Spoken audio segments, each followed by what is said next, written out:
আজি মা আৰু মই বনাম লাও পুল্লা পিঠা। যিহেতু নামনি অসমৰ ফালে বহাগ বিহুৰ সময়ত এইবিধ পিঠা বনোৱা হয় আৰু ৭ বিহুৰ ভিতৰতে গৰুক এইবিধ পিঠা খোৱা নিয়মবিধো আছে। সেইবাবে আজি বনাব লৈছোঁ। তাৰ বাবে লৈ লৈছোঁ ৰঙালাও।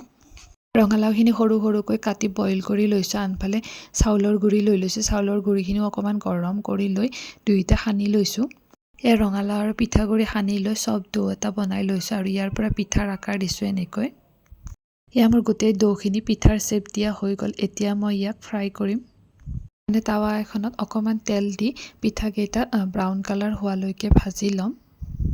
পিঠাখিনি ভজা হয় মানে আনফালে আন এটা কেৰাহীত মই গুৰ মিঠাইখিনি গলিবৰ কাৰণে দি দিছোঁ। যিহেতু পিঠাখিনি ভজা হোৱাৰ পিছত গুৰ মিঠাইত গাপ দিয়া হয়। গুৰ মিঠাইখিনি উতলা হোৱাৰ পিছত মই ভাজি লোৱা পিঠাখিনি গুৰ মিঠাইখিনিৰ ওপৰত দি অকণমান সময় উতলিব দিম, যাতে ধুনীয়াকৈ পিঠাৰ ভিতৰত গুৰ মিঠাইৰ ৰসটো সোমাই যায়। এয়া মোৰ ৰেডি হৈ গ'ল লাও পুল্লা পিঠা। ঠিক আছে, তেন্তে আমি গৰমে গৰমে পৰিৱেশন কৰিলোঁ। আপোনালোকে যদি খোৱা নাই এবাৰ খাই চাবচোন।